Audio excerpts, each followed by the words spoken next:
وأحسن منك لم تر قط عيني وأجمل منك لم تلد النساء خلقت مبرأ من كل عيب خلقت مبرأ من كل عيب كأنك قد خلقت كما تشاء كتاب أنزلناه إليك مبارك ليدبروا آياته وليتذكر أولو الألباب۔ یہ کتاب برکت والی ہے جسے ہم نے آپ کی طرف نازل فرمایا ہے تاکہ دانش مند لوگ اس کی آیتوں میں غور و فکر کریں اور نصیحت حاصل کریں۔ اللہم صلی علی سیدنا محمد وعلی آل سیدنا محمد بعدد کل ذرۃ مئۃ الف الف مرۃ۔ سامعین و ناظرین کرام، السلام علیکم ورحمۃ اللہ وبرکاتہ۔ سورہ بنی اسرائیل آیت نمبر 23 سے 29۔ سامعین کرام، آج کے سبق کی ایک موضوع ہے، وہ یہ ہے کہ انسانیت کی معراج حاصل کرنے کے لیے رہنما اصول کیا ہے۔ اس کے ساتھ ہی سامعین کرام آج کے سبق کا آغاز کرتے ہیں۔ سب سے پہلے گزشتہ سبق کی دہرائی ہوگی۔ وَإِذَا أَرَدْنَا أَن نُهْلِكَ قَرْيَةً أَمَرْنَا مُتْرَ فِيهَا فَفَسَقُوا فِيهَا فَحَقَّ عَلَيْهَا الْقَوْلُ فَدَمَّرْنَاهَا تَدْمِيرًا۔ اور جب ہم کسی بستی کو ہلاک کرنے کا ارادہ کرتے ہیں تو ہم وہاں کے امراء اور خوشحال لوگوں کو کوئی حکم دیتے ہیں تاکہ ان کے ذریعے عوام اور غرباء بھی درست ہو جائیں، تو وہ اس بستی میں نافرمانی کرتے ہیں، پس اس پر ہمارا فرمان عذاب واجب ہو جاتا ہے، پھر ہم اس بستی کو بالکل ہی مسمار کر دیتے ہیں۔ وَكَمْ أَهْلَكْنَا مِنَ الْقُرُونِ مِنْ بَعْدِ نُوحٍ وَكَفَى بِرَبِّكَ بِذُنُوبِ عِبَادِهِ خَبِيرًا بَصِيرًا۔ اور ہم نے نوح علیہ السلام کے بعد کتنی ہی قوموں کو ہلاک کر ڈالا، اور آپ کا رب کافی ہے، وہ اپنے بندوں کے گناہوں سے خوب خبردار، خوب دیکھنے والا ہے۔ سامعین کرام، سورہ بنی اسرائیل آیت نمبر 23، لفظی ترجمہ۔ وَقَضَىٰ رَبُّكَ، فیصلہ کر لیا ہے تیرے رب نے، اللہ تعبدوا الا ایاہ، کہ بندگی نہ کرنا لیکن صرف اسی کی، وبالوالدین احسانا، اور والدین کے ساتھ احسان کا سلوک کرنا، اما یبلغن، اگر وہ پہنچ جائیں، عندک، تمہارے عمر میں، یعنی تو عندک الکبر، یعنی تمہارے سامنے بڑھاپے کو پہنچ جائیں، احدہما، ان میں سے ایک، او کلاہما، یا دونوں، فلا تقل لہما اف، پھر ان کو اف تک نہ کہنا، ولا تنہرہما، نہ جھڑکنا، وقل لہما قولا کریما، اور ان کے لیے عزت والی بات کرنا۔ سامعین اکرام، یہ آیت، اس کا جو ابتدائی حصہ ہے، وَقَضَىٰ رَبُّكَ أَلَّا تَعْبُدُوا إِلَّا إِيَّاهُ، تیرے رب کا یہ فیصلہ ہے کہ اس کے سوا کسی کی بندگی نہیں کرنا۔ یہ سامعین اکرام سورہ بنی اسرائیل ہے، اور آپ کو معلوم ہے کہ انسان کو معراج تک پہنچانے کے لیے ہدایات دی جا رہی ہیں۔ اس میں سب سے پہلی اور بنیادی شرط جو ہے، انسان کی کامیابی کے لیے بنیادی شرط جو ہے وہ رب کی بندگی ہے۔ اور رب کی بندگی میں نے آپ کو گزشتہ سبق میں اس کے بارے میں بتایا تھا، اگر کسی نے نہیں سنا ہے تو وہ سن لے، تو اس کے بعد پھر انشاءاللہ تھوڑی بہت سمجھ میں آ جائے گی کہ رب کی بندگی کیا ہوتی ہے۔ مختصر طور پہ میں بتا دیتا ہوں کہ اللہ تعالیٰ کی بندگی یہ ہے کہ آپ کی جو خواہشات نفسانی ہیں، یا اگر اس کو میں ایک جملے میں سمیٹ دوں کہ یہ ہے کہ زندگی اپنی مرضی سے نہ گزاریں، اللہ کی ہدایت کے مطابق زندگی گزارنا ہی بندگی ہے۔ اللہ کی مرضی کے مطابق زندگی گزارنا یہ رب کی عبادت ہے اور یہ رب کی بندگی ہے۔ لفظی ترجمہ آپ نے سنا کہ اس کے سوا کسی کی عبادت نہ کرنا۔ عبادت کا مفہوم میں نے آپ کو بتایا کہ عبادت چند افعال یا ارکان تک محدود نہیں ہے، بلکہ یہ ساری زندگی میں اللہ تعالیٰ کے احکامات کے حکم کے مطابق ساری زندگی گزارنے کو کیا کہتے ہیں؟ عبادت۔ تو یہ رب نے فیصلہ کر لیا ہے، کیا مطلب؟ کہ یہ انسان کی کامیابی کا واحد راستہ ہے کہ وہ دنیا میں آ کے اللہ تعالیٰ کے احکامات کے سامنے سر جھکا دے، یعنی جو دین اللہ تعالیٰ نے انسان کے لیے پسند کیا ہے تو اس کے مطابق زندگی گزارے، اور جو نبی ہیں ہمارے حضور صلی اللہ علیہ وسلم، ان کے سنت کی روشنی میں، یعنی ان کے طریقے کے مطابق ان کو فالو کرتے ہوئے زندگی گزارے، تو یہ رب کی بندگی ہے۔ اور یہ بات نوٹ کر لیں سامعین اکرام کہ اللہ تعالیٰ کی بندگی میں رسول کی اطاعت شامل ہے۔ اللہ کی بندگی ہو نہیں سکتی جب تک ہم رسول کا اتباع نہ کریں، یہ بات نوٹ کر لیں۔ کیوں؟ اس کی وجہ یہ ہے کہ اللہ کی بندگی رسول نے کی ہے اور اس کا طریقہ ہمیں بتایا ہے۔ پھر ہم اگر اللہ تعالیٰ کی بندگی کرنا چاہتے ہیں تو رسول کا اتباع کرنا ہوگا، رسول کی پیروی کرنی ہوگی۔ اللہ، تو یہ بات ہے سامعین کرام، یہ بات ضروری ہے، نوٹ کر لیں۔ پھر آگے چلتے ہیں، وَبِالْوَالِدَيْنِ إِحْسَانًا۔ اللہ تعالیٰ کے بعد اللہ تعالیٰ نے اپنی بندگی کے بعد والدین سے احسان کا سلوک کا حکم دیا ہے سامعین کرام۔ اچھا سلوک، احسان، اچھا سلوک۔ ظاہر ہے انسان کے بعد، یعنی اللہ تعالیٰ کے بعد، اللہ تعالیٰ اور اس کے رسول کے بعد سب سے بڑا درجہ جو ہے وہ والدین کے حقوق کی ادائیگی ہے، یعنی اچھا سلوک۔ اب اللہ تعالیٰ فرما رہے ہیں اما یبلغن عندک الکبر، اگر دونوں یا دونوں میں سے ایک تمہیں بڑھاپے میں، یعنی بڑھاپے میں تمہارے سامنے ہوں، تو ان کے ساتھ اتنا اچھا سلوک کرنا کہ ان کو اف تک نہ کہنا، نہ ان کو جھڑکنا۔ بات یہ ہے وہ انسان جب بوڑھا ہو جاتا ہے اس کے قوا مزمحل ہو جاتے ہیں، برداشت کم ہو جاتی ہے،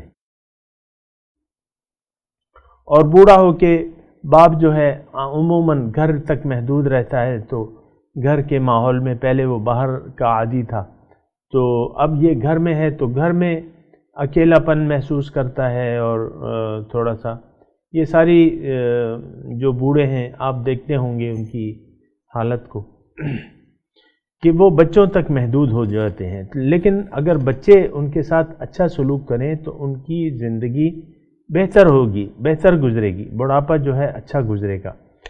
بچے اگر اپنے والدین کا خیال رکھیں اور ان کے ساتھ بہت شفقت سے پیش آئیں اور بہت کمال مہربانی سے کام لیں تو یہ بڑھاپا جو ہے ان کا اچھا گزر جائے گا، اللہ تعالیٰ بھی خوش ہوگا، والدین بھی خوش ہوں گے۔ تو والدین سے حسن سلوک کا اللہ تعالیٰ، یہ نوٹ کر لیں، اللہ تعالیٰ حکم دے رہے ہیں۔ اور اس جو 14 نکات ہیں انسانیت کے معراج کے لیے بنیادی باتیں ہیں، اس میں آپ یہ نوٹ کر لیں کہ سب سے پہلے جو ہے وَقَضَىٰ رَبُّكَ سے بات اللہ تعالیٰ نے شروع کی ہے کہ یہ رب کا فیصلہ ہے۔ اس کے بارے میں تھوڑا سا میں آپ کو بتا دوں کیا فیصلہ ہے، کیوں ہے یہ فیصلہ۔ انسان کو اس کی معراج تک پہنچانے کے لیے، انسان اگر اپنی معراج چاہتا ہے تو یہ ان 14 نکات کے مطابق اپنی زندگی گزارے گا۔ اور میں نے آپ کو بتایا ہے کہ اس میں اجتماعی ہدایات بھی ہیں اور انفرادی بھی ہیں کہ یہ معاشرے میں اس طریقے سے زندگی گزارنی ہوگی۔ سب سے پہلی جو شرط ہے وہ بندگی رب ہے۔ اس کے بعد والدین کے ساتھ حسن سلوک کا حکم دیا جا رہا ہے۔ سامعین کرام، یہ لازم ہے ہم پہ۔ اما یبلغن عندک، اگر وہ ان میں سے ایک یا دونوں بڑھاپے کی حالت میں آپ کے سامنے ہوں، اور بہت امکان ہوتا ہے، تو آپ ان کو اف تک نہ کہیے۔ یعنی اگر کہیں آپ کی دل آزاری ہوتی ہے، مثال کے طور پہ وہ والدین ہیں آپ کے، آپ ان کو کچھ نہ کہیے اور نہ ان کو جھڑکیے، کیونکہ والدین جو ہے، انسان جو ہے یہ حسن سلوک کا محتاج رہتا ہے۔ اچھا سلوک اگر آپ کریں گے کسی کے ساتھ بھی تو آپ کے ساتھ بھی اچھا سلوک ہوگا۔ تو ان کو جھڑکیے نہیں، وَقُلْ لَهُمَا قَوْلًا كَرِيمًا، ان دونوں کو بہت عزت آمیز گفتگو کیجیے۔ یہ ایسے الفاظ ہیں کہ اس میں مزید تشریح کی ضرورت نہیں ہے سامعین کرام۔ وَاخْفِضْ لَهُمَا جَنَاحَ الذُّلِّ مِنَ الرَّحْمَةِ، اور جناح کہتے ہیں پروں کو، وَاخْفِضْ بچھا دیجئے لہما ان دونوں کے لیے جناح الذُّلِّ، شفقت کے جناح الذُّلِّ،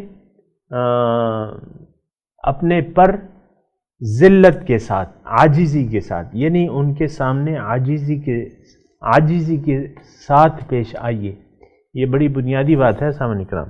اکثر اولاد جو ہے والدین کے سامنے بسا اوقات تکبر سے کام لیتی ہے، اور یہ انسانی وہ ہے، فطرت ہے سامعین کرام، کہ یہ سمجھتی ہے کہ میں سب سے بہتر ہوں۔ اسی طرح اولاد جو ہے، عام طور پہ میں جس ماحول میں رہ رہا ہوں سامعین کرام، آپ کو بھی اندازہ ہوگا کہ بچے والدین اکثر اوقات والدین کو ڈیگریڈ کرتے ہیں،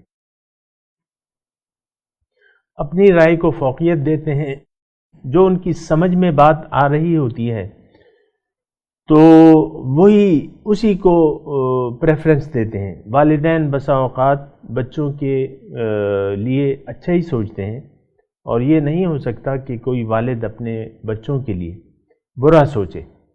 اور والدین کا، میں بچوں سے مخاطب ہوں، اولاد سے، کہ والدین کا تجربہ عموماً زیادہ ہوتا ہے۔ تو پھر دوسرا ان کا حق یہ ہے کہ ان کا بڑھاپا جو ہے اچھے طریقے سے گزرے۔ اور آپ اس جو آیت ہم پڑھ رہے ہیں، وَاخْفِضْ لَهُمَا جَنَاحَ الذُّلِّ، آپ اپنے شفقت کے پر عاجزی سے ان کے سامنے جھکا دیجئے، من الرحمہ، شفقت کے ساتھ۔ وَاخْفِضْ، اور بچھا دیجئے، لہما، ان کے لیے، جناح الذُّلِّ، اپنے شفقت کے پر، من الرحمہ، شفقت کے پر، رحمت کے ساتھ، یعنی شفقت کے ساتھ، عاجزی سے، یعنی ان کے سامنے عاجزی سے پیش آئیے۔ اور اپنے رب سے بھی دعا کیجئے، وَقُلْ رَبِّ ارْحَمْهُمَا كَمَا رَبَّيَانِي صَغِيرًا، اور اللہ تعالیٰ سے دعا گو رہیے کہ اے اللہ تعالیٰ ان دونوں پر رحم کر، جس طرح انہوں نے میری تربیت کی چھٹپن میں جب چھوٹا تھا، انہوں نے ہر طریقے سے میرا خیال رکھا، میری خوراک کا، میرے لباس کا، تو جس طرح انہوں نے میری ساتھ شفقت سے پیش آیا اور میری تربیت کی، تو آپ اے اللہ تعالیٰ آپ ان پہ رحم کیجئے۔ اور یہ دعا ہے جو کہ مانگنی چاہیے، جس کا حکم ہے، یعنی اپنے اعمال سے بھی اور اپنی زبان سے بھی ان کے لیے دعا گو رہیے۔ اللہ تعالیٰ فرماتا ہے، ربکم اعلم بما فی نفوسکم، آپ کا رب جانتا ہے جو تمہارے دلوں میں ہے۔ یعنی آپ جس طریقے سے زندگی گزار رہے ہو، اپنے والدین کے ساتھ سلوک کر رہے ہو، جس طریقے سے خیال رکھ رہے ہو، جس طریقے سے ان کے ساتھ پیش آ رہے ہو، اور جو تمہارے دل میں ہے، رب جانتا ہے۔ ان تکونوا صالحین، اگر تم صالح ہوگے، نیکوکار ہوگے، فإنہ للأوابین غفورا، تو بے شک وہ توبہ کرنے والوں کے لیے بخشنے والا مہربان ہے۔ فإنہ کان للأوابین غفورا، تو وہ اواب کہتے ہیں بہت زیادہ رجوع کرنے والا، اور یہ ایک مومن کی صفت ہے سامعین کرام، اور یہ اپنانی چاہیے۔ دیکھیں یہ ساری باتیں ہیں، یہ ہدایت اللہ تعالیٰ کی طرف سے ہیں، اور اس میں جو بھی صفات بیان کری ہیں وہ مومنانہ صفات ہیں سامعین کرام۔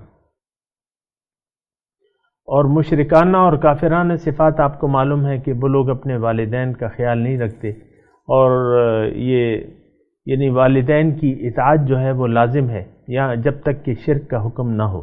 یہ بات نوٹ کر لیں، دنیاوی کاموں میں والدین کی اطاعت فرض ہے، لازم ہے، جب تک کہ وہ آپ کو شرک یا کفر کا حکم نہ دیں۔ یہ سورہ عنکبوت میں آیا ہوا ہے، تو وَإِن جَاهَدَاكَ عَلَىٰ أَن تُشْرِكَ بِي مَا لَيْسَ لَكَ بِهِ عِلْمٌ فَلَا تُطِعْهُمَا وَاتَّبِعْ سَبِيلَ مَنْ أَنَابَ إِلَيَّ۔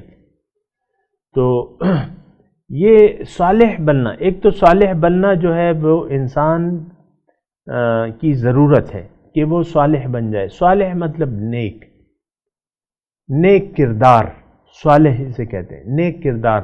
آپ کا قول اور عمل دونوں اگر اللہ تعالیٰ کی ہدایات کے مطابق ہوں تو اس کو صالحین کے درجے میں شمار کیا جائے گا۔ تو اگر تم نیکوکار ہو، اگر تم اللہ تعالیٰ کے احکامات کا خیال رکھ رہے ہو، تم سے کوئی غلطی ہو جاتی ہے تو اواب، انہو اواب، اواب مطلب بہت زیادہ رجوع کرنے والا۔ یعنی کیا مطلب؟ اس کا مطلب یہ ہے کہ آپ ہر وقت، مومن جو ہے ہر وقت محتاط رہتا ہے، اور اس سے جب بھی کوئی غلطی ہو جاتی ہے یہ فوراً رجوع کر لیتا ہے، اللہ تعالیٰ کی طرف فوراً رجوع کر لیتا ہے، تو اللہ تعالیٰ اس کو بخش دیتا ہے۔ دوسری ہدایت اللہ تعالیٰ دے رہا ہے سامعین اکرام رشتہ داروں کے بارے میں۔ وَآتِ ذَا الْقُرْبَى، لفظی ترجمہ آپ دیں، آتے دو، ذَا الْقُرْبَى قرابت داروں کو، رشتہ داروں کو، حقہ ان کا حق، والمسکینہ اور مساکین کو بھی، وابن السبیل اور مسافروں کو بھی، ولا تبذر تبذیرا اور اسراف نہ کرو، یعنی فضول خرچی نہ کرو۔ ان المبذرین، بے شک فضول خرچ جو ہیں وہ کانوا اخوان الشیاطین، یہ شیطان کے بھائی ہیں۔ وکان الشیطان لربہ کفورا، اور شیطان اپنے رب کا ناشکرا ہے۔ ایک تو سامعین کرام بنیادی طور پہ یہ بات یاد رکھیں کہ والدین سب سے پہلے جو ہے، میں آپ کو ترتیب بتا دوں خرچ کی، یا خرچ کی بات ہو رہی نا، آتِ ذی القربیٰ، سب سے پہلے حق جو ہے ماں باپ کا ہے، یعنی آپ اپنے والدین پہ خرچ کریں گے سب سے پہلے، پھر اس کے بعد آپ خود ہیں، پھر آپ کی اولاد ہے، بیوی ہے، بچے ہیں، اس کے بعد رشتہ داروں کا نمبر آتا ہے۔ یہ بات نوٹ کر لیں سامعین کرام۔ اکثر تو بیٹا جو ہے گلچھرے اڑاتا ہے اور باپ جو ہے غربت میں زندگی بسر کر رہے ہوتے ہیں۔ آپ دیکھتے ہیں اس معاشرے میں اصل میں یہ ساری باتیں ایسی ہیں کہ یہ تو انسانیت کو معراج دلانے کے لیے اللہ تعالیٰ فرما رہے۔ ہم تو انسانیت کی معراج، ہمارا پیمانہ جو ہے وہ مختلف ہے۔ ہم انسانیت کی معراج سمجھتے ہیں کہ ڈھیر سارے ہمارے پاس پیسے ہوں اور بہت اچھا گھر ہو، اس میں بس میں، میری بیوی، میرا شوہر، میرے بچے خوب اللہ تللے کر کے زندگی گزارے، گاڑیاں ہوں، ڈرائیور ہوں، کچن کے باورچی ہوں، یہ سارے، بس آپ کہتے ہیں کہ بس یہ ہمارا جو ہے نا، یہ معراج ہے ہماری۔ کاروبار ہو، کارخانہ ہو، نوکری ہو، حرام پیسہ ہو، چاہے حرام کا ہو چاہے حلال کا ہو، اس کا عام طور پہ پرواہ نہیں کی جاتی۔ اور یہ معاشرہ تو اللہ تعالیٰ کی پناہ، ان کو تو حرام حلال کی کوئی تمیز ہی نہیں ہے، اور حرام مال کو اس طرح لے کے خوش ہوتے ہیں۔ یہ تو پھر آخرت میں جائیں گے تو پتہ چلے گا کہ حرام مال کیا ہوتا ہے۔ ایک لقمہ حرام کا سامعین اکرام آپ کی 40 روز عبادات نہیں قبول ہوتی۔ یہ بات نوٹ کر لیں، صحیح حدیث ہے یہ، ایک لقمہ حرام کا۔ بہت زیادہ احتیاط ہونی چاہیے۔ تو بہرحال اس میں رشتہ داروں کا حق ہے۔ سب سے زیادہ خیرات کے مستحق، زکوٰۃ خیرات کے مستحق آپ کے غریب رشتہ دار ہیں سامنے کرام۔ آپ غریب رشتہ دار، آپ کی زکوٰۃ ہے، آپ غریب رشتہ داروں جو آپ کے وارثین نہیں ہیں تو ان پہ آپ جو ہے اپنا خرچ کریں، ان کو جو کچھ بھی آپ کو اللہ تعالیٰ نے دیا ہے، اور یہ ان کا حق ہے۔ یعنی دیکھیں رشتہ داروں میں نے خود دیکھا ہے، ایک آدمی کروڑ پتی ہے اور اس کا جو رشتہ دار ہے وہ بازار میں پکوڑوں کی ریڑھی لگا کے بیٹھا ہوا ہے، اور ریڑھی کیا ہے، کبھی چھوٹی سی کڑھائی ہے اور تھوڑے تھوڑے چپس تل لیتا ہے، پکوڑے۔ یہ میں اپنے آنکھوں ابھی بھی میرے سامنے ہیں وہ لوگ، تو اپنے لیے جو ہے بس وہ کروڑ پتی ہیں سامنے کرام انسان، لیکن اپنے رشتہ داروں کا، غریب رشتہ داروں کا خیال نہیں رکھتا۔ یہ کون سا اسلام ہے سامنے کرام؟ اور پھر آپ ماتھے پہ داغ سجدہ بھی آپ نے، اور وہ شخص جو ہے 5 وقت کا نمازی ہے سامنے کرام، درس سنتا ہے اور 5 وقت کا نمازی ہے، لیکن غریب رشتہ داروں کا خیال نہیں رکھتا۔ یہ بات نوٹ کر لیں سامعین کرام، اللہ تعالیٰ اس بات پہ بہت زیادہ خفا ہوتے ہیں۔ دوسری اس آیت میں ایک خاص بات ہے، آت ذی القربى حقہ، دو رشتہ دار کو دو، اس کا حق دو، یہ حق ہے۔ اللہ تعالیٰ نے دیکھیں کسی کو دے کر آزماتا ہے، کسی کو نہ دے کر آزماتا ہے، دونوں صورتوں میں امتحان ہے۔ اللہ تعالیٰ نے قرآن مجید میں ارشاد فرمایا ہے کہ وَنَبْلُوكُمْ بِالشَّرِّ وَالْخَيْرِ فِتْنَةً، ہم تمہیں شر اور خیر دونوں حالتوں میں آزماتے ہیں، کسی کو دے کے آزماتے ہیں اور کسی سے لے کے آزماتے ہیں، اور دنیا تو ساری سامعین کرام ابتلا اور آزمائش ہے۔ لِيَبْلُوَكُمْ أَيُّكُمْ أَحْسَنُ عَمَلًا، خلق الموت والحیات، سورہ ملک پہلی آیت ہے۔ تبارک الذی بیدہ الملک وہو علی کل شیء قدیر، الذی خلق الموت والحیات لیبلوکم ایکم احسن عملا۔ موت اور زندگی اللہ تعالیٰ نے پیدا کی ہے، اس میں آزمائش ہے کہ کون تم سے اچھا عمل کرتا ہے۔ تو اچھا عمل سامنے کرام اچھی حالت میں بھی ہے اور بری حالت میں بھی۔ دیکھیں یہ اچھی اور بری تو میں کہہ رہا ہوں نا، ایسی بات نہیں ہے، دونوں صورتیں جو ہیں آزمائش ہیں۔ ہم تو یعنی ایک صورت کو آزمائش سمجھتے ہیں، دوسری صورت کو آزمائش نہیں سمجھتے۔ زیادہ آزمائش جو ہے وہ مال کی وسعت میں ہے سامنے کرام، یہ بات نوٹ کر لیں۔ آپ کے پاس زیادہ پیسے ہیں، مثال کے طور پہ آ رہے ہیں اور برس رہے ہیں پیسے، اس میں زیادہ آزمائش ہے، اس میں زیادہ اللہ تعالیٰ فرما رہا ہے ان الانسان لیطغی ان رآہ استغنی، انسان جو ہے بغاوت پہ آمادہ ہو جاتا ہے جب یہ اپنے آپ کو مستغنی سمجھتا ہے، بے نیاز سمجھتا ہے۔ تو مال اور اولاد انسان کو غفلت میں ڈال دیتی ہے سامعین کرام۔ حضور صلی اللہ علیہ وسلم نے فرمایا ہے ہر امت کا ایک فتنہ ہوتا ہے، میری امت کا فتنہ مال ہے۔ تو مال کی بہتات یہ بہت بڑی آزمائش ہے اور بہت بڑا فتنہ ہے سامعین کرام۔ اکثر میں نے دیکھا ہے، آپ بھی دیکھیں گے کہ مالدار لوگ جو ہیں یہ اللہ تعالیٰ سے عموماً غافل ہوتے ہیں اور نیکی ویکی کرتے ہیں لیکن اپنے خیال سے کرتے ہیں، جن کو وہ نیکی کہتے ہیں نا، نہیں۔ تو یہ دونوں حالتیں جو ہیں یہ فتنہ ہے۔ فقر اپنی جگہ ایک فتنہ ہے کہ آپ اللہ تعالیٰ پہ بھروسہ چھوڑ دیتے ہیں یا اللہ پہ بھروسہ رکھتے ہیں۔ کاد الفقر ان یکون کفرا، اللہ کے رسول نے فرمایا ہے فقر ایک ایسی چیز ہے، ہو سکتا ہے یہ کفر تک انسان کو پہنچا دے، گلہ شکوے شکایتیں یہ پیدا ہو جائیں، اور پھر آپ حالت یعنی کوئی کلمہ کفر بھی اکثر لوگوں کی زبان سے ادا ہوتے ہیں سامنے کرنے، لیکن یہ دونوں حالتیں جو ہیں یہ فتنہ ہے، آزمائش ہے۔ ہم پڑھ رہے ہیں وَآتِ ذَی الْقُرْبَى حَقَّهُ، حق کی میں بات کر رہا تھا، یہ رشتہ داروں کا حق ہے سامنے کرام۔ یعنی کسی کو دیتا ہے کہ بھئی تم اپنے رشتہ داروں کو دو، یعنی اس میں یہ بات نوٹ کر لیں کہ ہم جو مال اللہ تعالیٰ ہمیں دے رہا ہے اس میں دیگر لوگوں کا حق ہے. اس کی میں تفصیل ابھی نہیں کر سکتا، وقت کم ہے میرے پاس، لیکن یہ حق ہوتا ہے.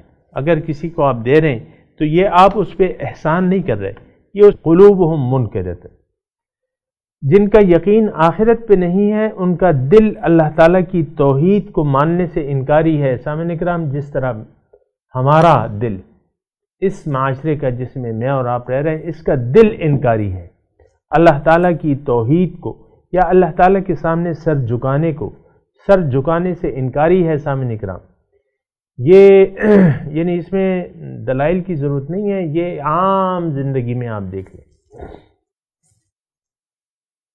مال حرام کو ہم جس طریقے سے کھاتے ہیں سامعین کرام، رشوت ستانی ہے اور ایک دوسرے کا پیسہ ناجائز طریقے سے، اللہ تعالیٰ نے واضح طور پہ کہہ دیا ہے لا تأکلوا اموالکم بینکم بالباطل، ایک دوسرے کا مال باطل طریقے سے نہ کھاؤ. لیکن ہم کھاتے ہیں اور خوشی محسوس کرتے ہیں. جو آگ ہم اپنے پیٹوں میں ڈال رہے ہیں اس پہ ہم خوشی محسوس کرتے ہیں. تو یہ انتہائی مطلب ایک ایسی صورتحال ہے کہ بالکل غیر یقینی ہے. یعنی ایک بات اگر میں کہہ دوں تو آپ اس کو سنیں اور اندازہ لگائیں کہ میں صحیح کہہ رہا ہوں کہ غلط کہہ رہا ہوں. میں یہ کہہ رہا ہوں کہ ہمیں آخرت پر یقین نہیں ہے. لا یؤمنون بالآخرت کا جو مجرم ہے، آخرت سے انکار کرنے کے مجرم ہم خود ہیں. سامعین اکرام، آپ دیکھ لیں معاشرے کو دیکھ لیں کس طرف جا رہا ہے. یہ دنیا داری کی طرف جا رہا ہے. دنیا اس کو محبوب ہے. اب دنیا جس طریقے سے بھی اس کو حاصل ہوتی ہے یہ خوشی محسوس کرتا ہے.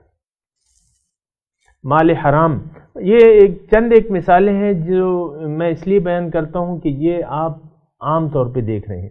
حرام حلال کی تمیز جو ہے معاشرے سے اٹھ گئی ہے. ایک آدمی دفتر میں بیٹھا ہے، وہ رشوت بھی لے رہا ہے، اور نماز کا وقت آتا ہے تو نماز کے لیے چلا جاتا ہے. پھر حج کا سیزن آتا ہے تو حج کرنے نکل پڑتے ہیں اسی حرام مال سے. یا میں نہیں کہہ رہا، ٹھیک ہے وہ حرام مال بھی لے رہا ہے، تنخواہ سے اس نے حج کیا ہے، لیکن کمائی تو ساری حرام ہو گئی. سامنے کرام، اور وہاں جا کے اللہ سے دعائیں مانگتا ہے. یہ تو حدیث میں ہے کہ اس کا کھانا حرام ہے، لباس حرام ہے، اور وہ یا اللہ کی صدائیں بلند کر رہا ہے. ایسے اللہ تعالیٰ صدائیں نہیں سنتا ہے. تو یہاں آج کے سبق کا ایک نقطہ ہے سامعین کرام، فالذین لا یؤمنون بالآخرہ، جو لوگ آخرت پر جن کا یقین نہیں ہے ان کے دل انکاری ہیں. دیکھیں، میں یہ بات اس لیے کہہ رہا ہوں کہ قرآن کی ہر بات ہمارے لیے ہدایت ہے، یا ہمارے موافق ہے یا ہمارے خلاف ہے.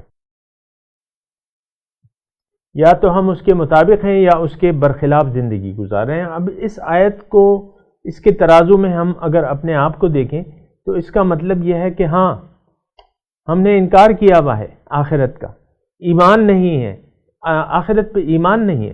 سامعین کرام، اس میں کوئی لمبے چوڑے دلائل کی ضرورت نہیں ہے. میں یہ کہہ رہا ہوں کہ دیکھیں ہماری ساری کوششیں، ظاہر معاشرے کی ساری کوششیں ظاہر داری کے لیے ہیں. چند افعال جو جس کو آپ عبادت قرار دیتے ہیں وہ دین نہیں ہے، وہ حقیقت میں دین نہیں ہے. وہ ایک ظاہر داری ہے، وہ ایک رواج ہے، وہ ماں باپ کی ڈالی ہوئی عادتیں ہیں کہ آپ نے اذان ہوئی تو آپ نے نماز پڑھ لی، رمضان کا مہینہ آیا تو آپ نے روزے رکھ لیے، زکوٰۃ دے دی، حج کر لیا.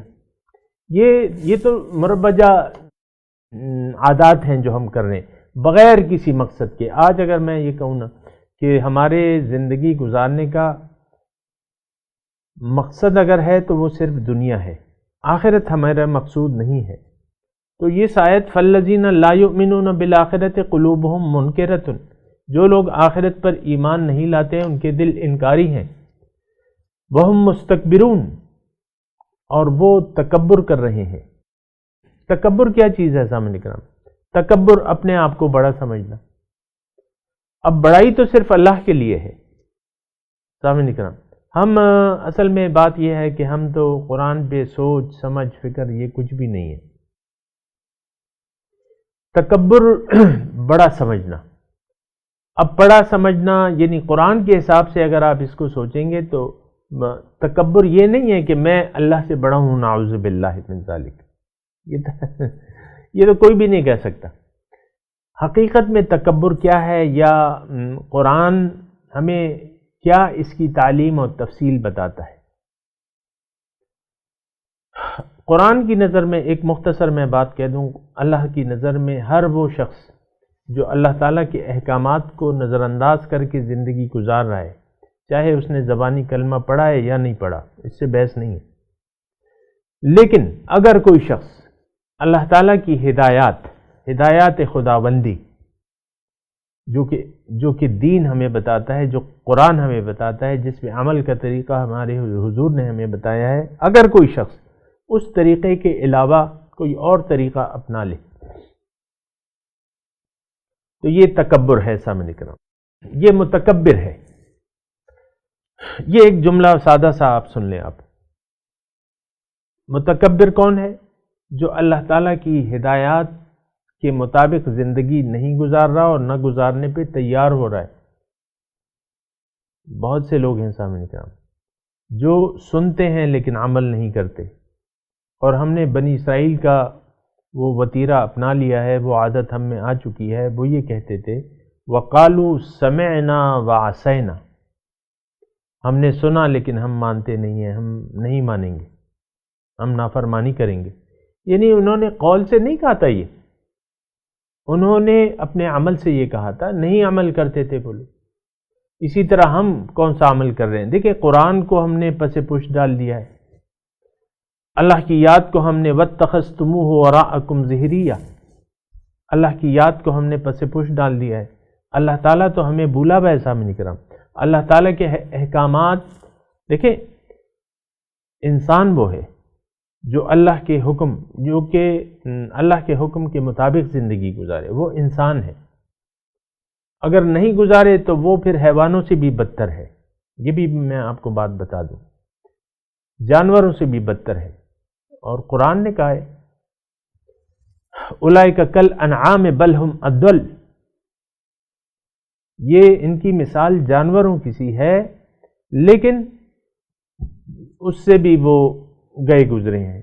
جانور تو اپنی فطرت پہ مجبور ہیں سامنے کرام، وہ تو اطاعت خداوندی میں مجبور ہیں۔ گائے جو ہے کبھی گوشت نہیں کھائے گی، شیر جو ہے کبھی گھاس نہیں کھائے گا، مجبور ہیں۔